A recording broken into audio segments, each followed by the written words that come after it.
1989 оны 12 сарын 17-нд эхний ангид гарсан The Simpsons зурвал Америкийн телевизийн түүхэн дэх хамгийн удаа үргэлжилж буй аниматэд зурвал. Энэ хугацаанд нийт 37 бүлэг бүхий 805 анги гараад байна. Этгээд зурагтай, сонин шар дөрвүүдтэй энэ зурвал Simpson гэр бүлийн өдөр тутмын амьдралаар Америкийн нийгмийг шүүмжилж ёгтож чаддаг. Иймэрхүү сатир төрлийн бүтээлүүдтэй хамгийн алдартай, хамгийн нөлөө бүхий. Тиймээс The Simpsons-ыг мэдэхгүй, огтарч байгаагүй хүн гэж бараг үгүй. Нэмээд жинхэнэ мемний уурхай. Гэхдээ энэ зурвал өөр нэгэн зүйлээрээ маш алдартай. Бараг хууль дааны онол мэтээр зарим фэнүүд ам уралдан ярьцгаадаг. Энэ бол ирээдүг маш оновчтой байдлаар таамаглаж зөгнсөн ангиуд. Нийгэм, улс төр, спорт, entertainment, шинжлэх ухаан гээд байж болох бүх салбарт огт итгэмээргүй олон таамаглалуудыг бодит болгож чадсан байдаг. Тэр тусмаа хуучны гэж хэлж болох их үеийн бүлгүүд дээрх ангиуд нь хамгийн сонирхолтой. Тус зурлалын зохиолчдыг зүүн бэлэгтэй, ирээдүг харах чадвартай, эсвэл цаг хугацаагаар аялагч гэж хошигны ярих нь хэлбэг.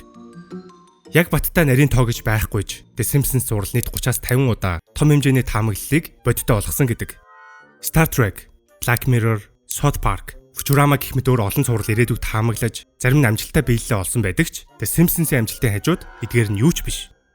Тэгвэл өнөөдрийн бичлэгээрээ The Simpsons зурвалын таамаглалуудаас хамгийн оновчтой бас итгэмээргүй гэснийг нь онцолж хэрхэн бүхнийг зөв таамагладаг талаар ярьцгаая. Тэрнээс өмнө нэг юм хэлэхэд The Simpsons зурвал маань Look TV дээр бүр 1-р бүлгээс эхлээд ороод явж байгаа юм байлаа. Одоогор зөвхөн 1-р бүлэг нь орсон байгаач цаашаага дараагийн бүлгүүд нь ч бас ороод явна. Өмнө нь Family Guy зурвал яг үүнтэй адил бүр эхнээсээ ороод явж байсан бол одоо аль хэдийн 10 бүлэг нь орчихсон байгаа. Миний хувьд The Simpsons энэ их ангийг бүгдийг нь үзэж байгаагүй учраас эхнээс нь Look TV-гээс үзээд явж байгаа. Тиймээс та бүхэн аль биесны эрхтэйгээр монгол хэл дээрээ The Simpsons зурвалыг зөвхөн Look TV-гээс хүлээн авч үзээрэй.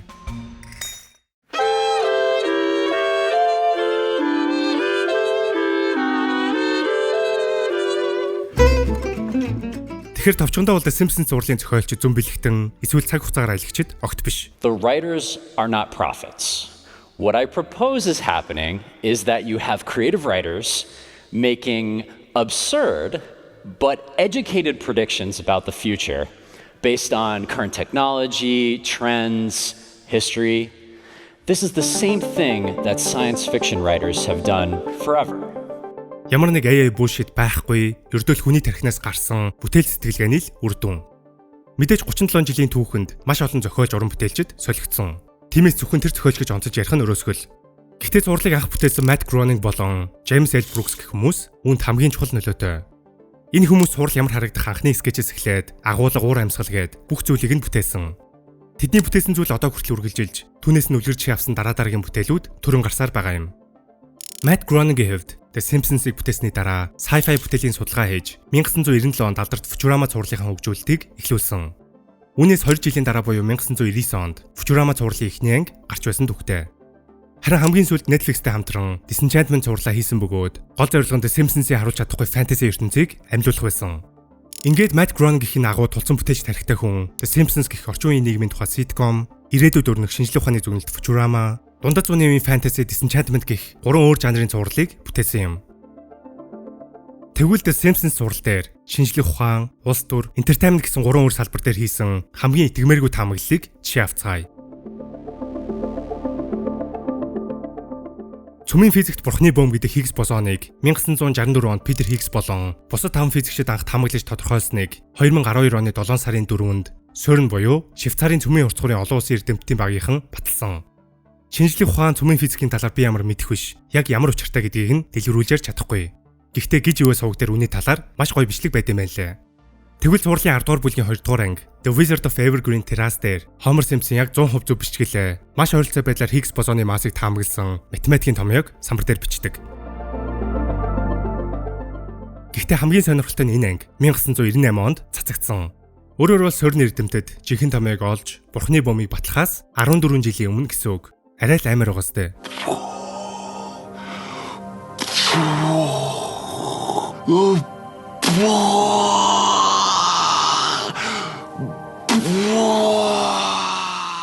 Мэдээж анх энэ анги гарахад тэнч анзаараагүй, бас тоогоогүй. Зүгээр л random тоонуудын цуглуулах гэж бодсон.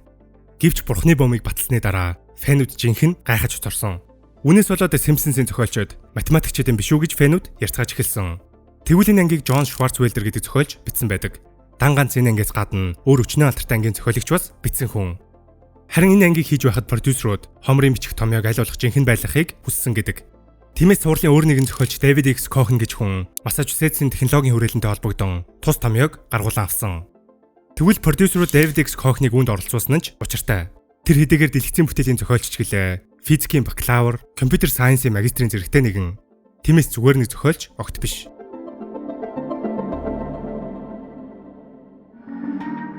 Улс төр талаас хүн бүрийн мэдих бас үлэг болсон таамаг бол мэдээж Дональд Трамп Америкийн нэгдсэн улсын ерөнхийлөгч босон явдал. Хэдийгээр үлэг болсон ч гэлээ миний хувьд одоо ч бодоход огт тэгмээргүй таамаг. Дональд Трамп 2017 онд анх удаага Америкийн нэгдсэн улсын 45 дахь ерөнхийлөгч болсон бол 2025 онд 2 дахь удаага 47 дахь ерөнхийлөгч болсон. Харин энэ анги 2000 оны 3 сарын 19-нд анх цацагдсан бөгөөд 11-р бүлгийн 17 дугаар анги Back to the Future анги дээр гардаг. Яг одоо бол Трамп 2 дахь ерөнхийлөгч болчихсон. Дэлхийд техник самарч байгаа болохоор бидэнд тийм сонирн биш юм шиг санагдаж магадгүй л дээ. Гэвч бид түүнийг ямар хүн, яаж юу хийж гарч ирсэн гэдгийг эхлээд санах хэрэгтэй. 1980-ад онд хүртэл залуу Дональд Трамп өөрийгөө хизээч ерөнхийлөгч болохгүй гэж хүртэл хэд хэдэн ярилцлага дээрээ ярьж байсан удаатай. I really don't believe I would run it, but I would like to see somebody as the president who could do the job. Тус ангийн зохиолч Dan Greeney 2016 онд энэхүү ангийг тэр тусмаа Дональд Трамп ерөнхийлөгч болсон эсхийг улс үндэстэн даяараа галзуурчгаад байна шүү гэдгийг бүх Америкчуудад анхааруулга болгож оруулсан гэдгээ хэлсэн юм. Гэвч бүх зүйл анхааруулгаас нэгэнтэй гарч бодит болсон учраас уран бүтээлчдийн төсөөлж байсан ирээдүгээс илүү сайн сайхан байгаасаа гэж ярьсан байдаг. Сүүлийн жилүүдэд entertainment салбарт болсон хамгийн том үйл явдал бол Walt Disney компани 20-р зуун Fox-ыг 71.3 тэрбум $аар худалдаж авсан явдал. Энэ аимшигтай мөнгөнд үнэтэй худалдан авалтыг хамгийн 2017 онд санаачилсан бөгөөд хэлцээр явсаар 20 жилийн дараа буюу 2019 онд эцэслэгдсэн түүхтэй. Үүний ачаар хэдүүлээ MCU-д тэр дундаа энэ жил гарах Doomsday дээр X-Men, Fantastic Four зэргийг Avengers-тай хамтд нь харах гээд хүлээж байна. Тэгвэл энэ үйл явдлыг 1998 онд 10 дугаар бүлгийн 5 дугаар анги дээр харуулсан байдаг. Өөрөөр бол анхын санаа гарахаас 19 жилийн өмнө гэрээ зурагдаж эцэслэгдэхээс 21 жилийн өмнө гэсэн үг. Энэхүү анги дээр Homer Hollywood-д хувийн туслахаар ажилладаг бөгөөд хэсэгхэн гараад өнгөрдөгч нэгэн самбар дээр 20-р зуун Fox-ыг Disney хилтэсгэж бичсэн байдаг. Тэр тусмаа тухайн үед хоёр компани аль аль насар хүчрэх байсан.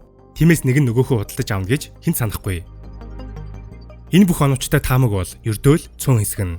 Өмнө хэсэнчлэн The Simpsons зурвал дор хаяж 30-аас дээш удаа ямар нэгэн том үйл явдлыг зөв таасан байдаг. Үүнээс гадна Нобелийн шагналтын зөв таах, хөл бөмбөгийн дэлхийн аварга, Супер Боул дээр Леди Гагагийн үзүүлбэрийг өмссөн хувцснаас нь эхлээд ямар үзүүлбэр үзүүлэхтэй нүртэл зөв таасан гэд маш олон. Сонирхолтой нь хамгийн олон удаа зөв таасан бүлэг 10 дугаар бүлэг бөгөөд миний сая дурдсан 3 тамгийн 2 нь гэхэд л тус бүлгийн анги дээр гарсан. Мөн энэ бүх оновчтой таамаг эхний 10 бүлэг дээр хамгийн их гарсан байна. Ирээдүг зөнгөсөн хугацаанд хол байх тусмаа л үзэгчтэйг илүү гайхшруулж чаддаг. Ирээдүг таамаглахаас гадна The Simpsons зурлын фэнүүдийн хувьд ч тэр агуулга зохиол үйл явдал талаасаа 2000-ад он хүртэлх бүлгүүд хамгийн сонирхолтой сайн бичигдсэн гэж ярьдаг. Тэгвэл тэд яаж ирээдүг зөгнсөн бэ? Бичлэгний ихэнд хэлсэнчлэн тэд зөмбөлөгч биш, цаг хугацаагаар аялгчид ч биш. Салбарын хамгийн ухаалаг, тулцсан бүтээлч хүмүүс нэг дор, нэг зорилготой, нэг бүтээлийн төлөө цуглархад The Simpsons шиг ийм агуу бүтээл түрэн гарах боломжтой. Түрүүнд дурдсан David X Cohen гэхэд л хоёр өөр салбарын зэрэгтэй байх жишээтэй. Түүн шиг шинжлэх ухаан, улс төр, нийгэм, философи гэд өөр олон салбарын мундаг хүмүүс энэ зурвал дээр 37 жилийн турш ажилласаар ирсэн. Харин тэдний бүтээсэн зурвал бидний өдөр тутмын амьдралыг шүүмжилж ёжолж буй сатир бүтээл. Бидний тэр дундаа Америкчуудын байгаа байдал нийгмийг толдон комеди болгож байгаа хэрэг. Харин комеди, жок, юмор гэдэг хийсвэр хоосон зүйлээс огт бий болчихдоггүй. Харин бидний амьдрал дээр байдагч төдийлөн анзаардаггүй тэрлийн өнцгийг гаргаж ирч чадвал тэр нь сайн комеди болж чаддаг. Өөрөөр бол тэд зүгээр л Америкчуудын тухайн үеийн байгаа байдал дээр дүн шинжилгээ хийж, байх боломжтой таамагуудыг дэвшүүлж, зарим нь боломжтой ирээдүг анхааруулж чадсан юм. Эдгээрээс бэлээ олоогүй таамагуд ч бас бий. Нөгөө талаараа түүх татагддаг, нийгэмд ямар нэгэн давтамж, өөрийн гэсэн паттерн байдгийг л хамгийн тод жишээ. Энэ зураг 37 жилийн хугацаанд унал төсөлттэй олон үе байсан. Гэвч ийм удаан хугацаанд огт зогсолтгүй явсаар Америкийн телевизийн түүхэн дэх хамгийн удаан үргэлжилсэн ситком болно гэдэг маргаангүй түүхэн амжилт. Энэ гайхалтай бүтээлийг бүр эхнээс нь хэлээрээ аль бие усны эрэхтэй үзнэ гэдэг бидний хувьд том завшаан.